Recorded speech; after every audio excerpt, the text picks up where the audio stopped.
Hey everyone, it's Nate with Metrics here with the next project. This time we have a 2006 Honda CBR1000 in for a few things. We're going to put some new plugs in it. We're going to do an oil change. We're going to replace the clutch and springs. So let's get started.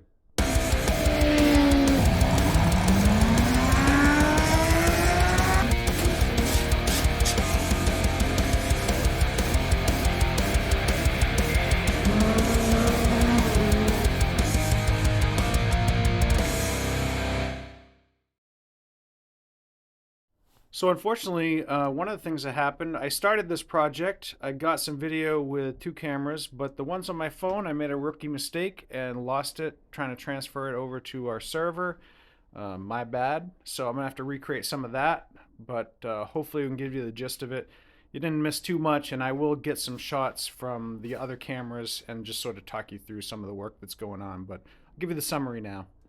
Giving you a quick peek at the parts we're using here, our main thing being the EBC Street Racer clutch kit. I like this one because it comes with the steels and the springs all in one set, so we're going to throw that in.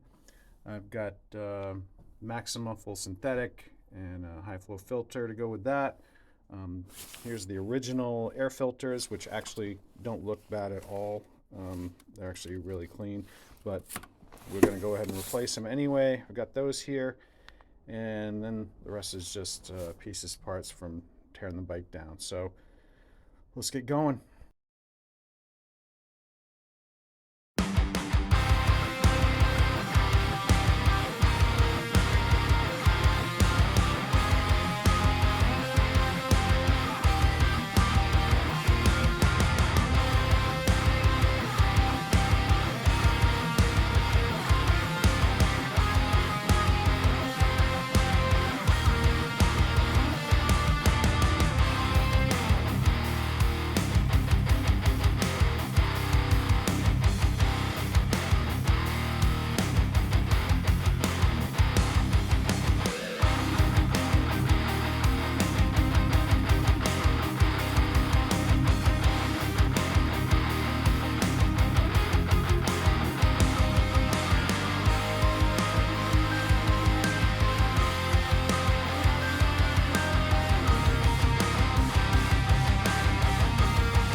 Here's the bike.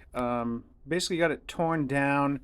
The front fairings, the flush mount blinkers were put in hardwired, so there's no way to unplug them, unfortunately. So I got them hung up in front just to get to them. The situation here is needed to get in and replace the spark plugs. To do that on this model Honda, there's the air intake. This thing sits right over the valve cover, and so you have to lower the radiator out of the way, get up in there, slide that plastic piece forward, and then you can get to the plugs and the coil packs. So that's the state it's in right now. You've got to obviously take the air box off, and I've got some towels stuffed in the intakes just to keep anything from going down in there. Get the tank tipped back and held up, and so we're gonna put this stuff back together next. Get this all buttoned up. Then we'll drain the oil and start in the next step, which is swap the clutch. So got some of this back together. That air inlet and the flapper doodad that controls it. This little piece is in there, but needs some fasteners. So one funny thing, when I was taking this apart, this fastener, one on each side that goes in there, which is one of the reasons you kind of have to take the fairings off. This is what was in there. A couple of nice self-tappers. I keep random stuff around, so I have a couple of the correct fasteners to put in there, but just an example. Kind of funny. And the story on this bike is it actually needed a motor swap, which was done at the dealership that it came from shortly after it was bought, because there was no oil in it. The customer drove it off and blew the motor. So yeah, we're just looking for random things like that. I don't know if those were the fasteners that somebody else put in and the dealership just reused them or what, but dicey. All right, so I saved you guys some pain. It's not really all that interesting, but the air cleaner and velocity stacks and everything are back together and ready to move on. I'm gonna put the tank back down and pretty much be done with this part of the process, and we'll change the oil and get this clutch cover off.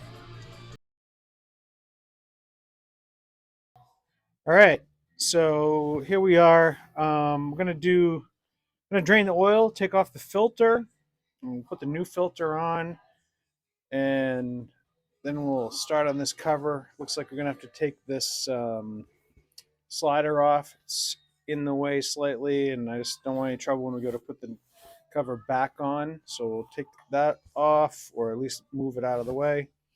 But first thing, I warmed the bike up a little bit. So we'll get the oil filter off. Of course, one of the things I did in the off season was rearrange my entire toolbox. So that's helpful when you're trying to do stuff. You take the oil filter off with the wrench. You don't put it on with the wrench. And that oil looks not very good. Let's see what the drain plug looks like. See if there's any metal on it, whatever.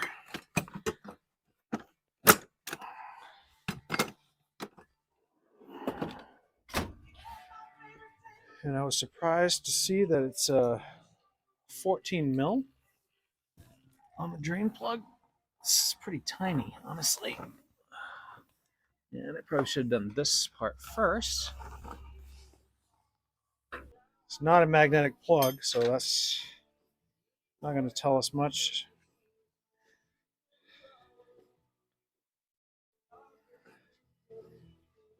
Let's see if I have should have a new crush washer for that.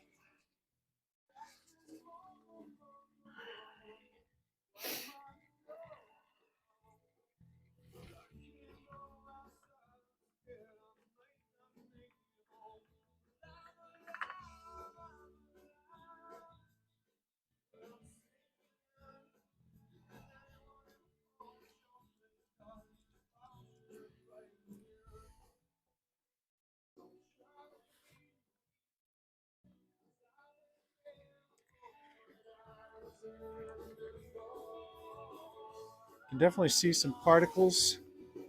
Now, and it's going to be impossible to see on the camera, but I have to take my word for it. There's definitely some speckles in the oil.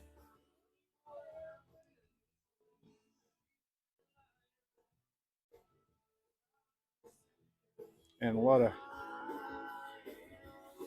I wipe it with my finger, you can see there's gray. So it's not awesome news. Bike didn't sound bad, really bad when I was running it or anything, but still. Again, we don't know the history of this bike. The motor is, according to the customer, this is a replacement motor bought used. I'm not sure how the dealership sources that, if it's go on eBay or they have some kind of network, other dealers, whatever. But make sure the rubber O-ring comes off when you take the filter off. Clean the surface, make sure there's nothing hanging out there.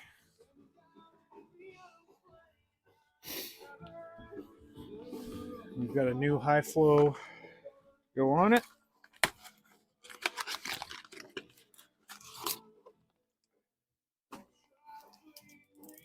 And one nice thing that they've been doing is lubing up. There's already lube on the O-ring, so you don't have to do that by hand anymore. Or before you would take a little bit of new oil and put it on there just so when you're tightening it, it would have some lube on it. But they already do. It looks like some kind of, I don't know what they put on it, but like almost dielectric grease. Looks like.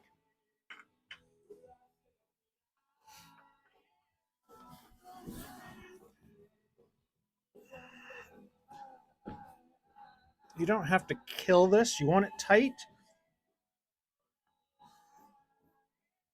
Because actually the pressure of the bike running, especially at high revs, can actually push the filter off and make it leak.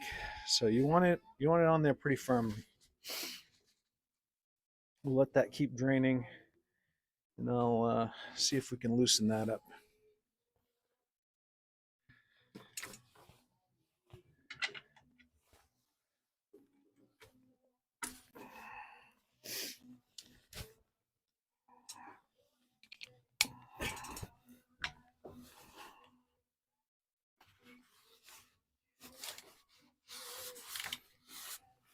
Yeah, so we need just that out of the way.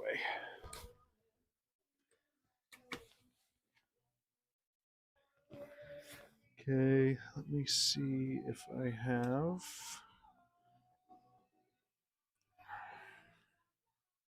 pressure washer.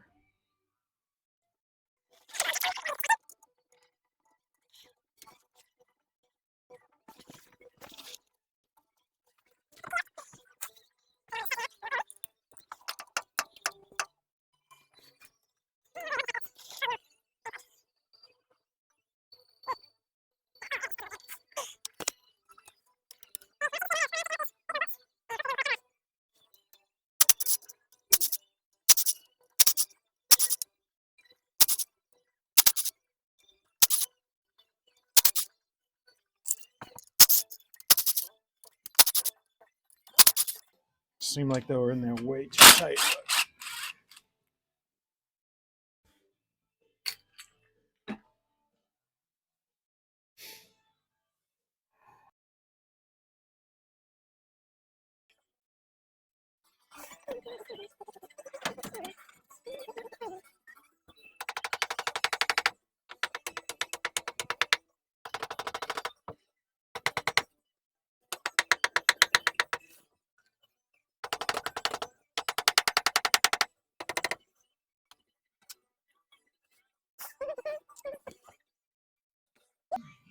She's definitely on there pretty good. All right, so we get the cover off. It looks like whoever's in here last did a pretty good job. There's just a light coat of, looks like RTV, just to seal it up. So we're gonna clean all that off, get the clutch plates and springs and everything taken apart. Just spin those bolts out, and we'll take them out, keep them in order, and compare them to the new ones. Make sure everything matches up like it's supposed to. The other thing I got going on is the new plates are soaking in oil just to get them a good coating and make sure they don't stick together after they're installed and everything. So they might sit there for a while. It's winter time, so this bike may sit, but it's just a good process to soak these plates beforehand and make sure they're in the same type of oil that you're going to use in the bike. So this is a full synthetic motorcycle specific oil that I'm using. So I got the clutch plates out. You can see the last thing in there. There's a jetta washer, jetta spring that need to be in there first, and in that orientation. It's hard to tell from the picture, but this spring, the bevel is facing towards us, so as it goes out, it comes closer towards us. It needs to stay in that orientation, and behind that is just a flat washer. Those slide all the way back in, and it's basically the first thing that gets reinstalled. I'm just going to leave it there. There's no reason to take it out, and especially just to make sure the orientation stays correct. Otherwise than that, I've taken all of the fiber and steel discs out in order, and just laid them out so that I can compare when I put the new one in. The main difference to see here is that the first and the last, or depending on how you look at it, this is the one closest into the motor or into the transmission. This is the first one that you encounter coming out. Both of those are narrower. This one so that the jetta spring and washer fit in between, and then you just alternate each of the other ones as you go out, and saving this other narrow one for last. The pressure plate seems fine. It doesn't look all heated up or anything weird. It's not glazed over, but the steels, you can see they've all been overheated. They'll have that bluing to varying degrees. So this clutch definitely needed to be replaced, and I'm definitely glad that we pulled the kit that includes the new steels. So we're going to replace all this and get it back together. Just wanted to take a second to show you what I'm going at here. So basically all along this mating surface, we need to take all the old RTV and any other stuff, anything else that's contaminating that surface, we need to take it off. I especially like to get around these. It looks like somebody has put some never sees in these alignment pins. So just cleaning those all up. I go at it very gently. This is a brass scraper, and basically brass is softer than aluminum, so it's not supposed to scratch. I mean, if you really did something crazy, you could go at that and cause damage, but just lightly scrape away any of the RTV. And I'm actually just using a piece of shop towel to go back in around and just sort of almost polish that surface just to get it clean. Similar on the cover. You can see all the little pieces of RTV that have come off and are sitting there. I'm going to go at this cover with some brake clean and just sort of spray that out, wipe it all out, make sure none of that contamination gets inside the motor when I put the cover back on. And I've still got some more cleaning to do. You can see some of the RTV still kind of hanging out. Just wanted to show you in process versus basically finished product. Both surfaces should look like that when we're done. Then we'll apply a very thin layer of RTV to both sides and put it back together. Okay, clutch pack is reassembled. A couple things I wanted to show you, and I obviously haven't tightened down the springs yet. These little tabs that stick out, put those back exactly like they were, all in the slot, and you can tell because there'll be like a wear marks usually on the clutch basket where those were. Make sure they're in there the same way, and then the last one out is actually clicked over a notch. So you can see all the other ones are in this slot, and then the last one out is clicked over. I'm honestly not 100% sure why that's important. I just know it's important, so make sure that's the case. I have to look up the spec on these. Usually it's like 8 to 10 foot-pounds.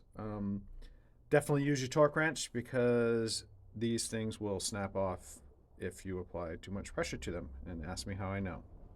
So looking up the spec, Honda, it's 9 foot-pounds or 108 inch-pounds. 9 times 12 is 108. And if you're using a quarter drive torque wrench, similar to what I got here, it will most likely be in inch-pounds. So we'll just set it to, well, that's Newton meters. We'll set it to 108 and tighten these down. Start pattern. I like to get them all bottomed without any torque on them really, and then apply torque to start pattern and finish it up. Alright, just finishing up here with the CBR, putting in oil and fill it up, and then we'll start it. And obviously with the new filter it'll need a little topping off. Did want to show, I always just put a little reminder over the key switch not to start it until it does have oil back in it. And then the last part is we just gotta button these fairings back up and get it all put together and take it for a short test ride. It's winter.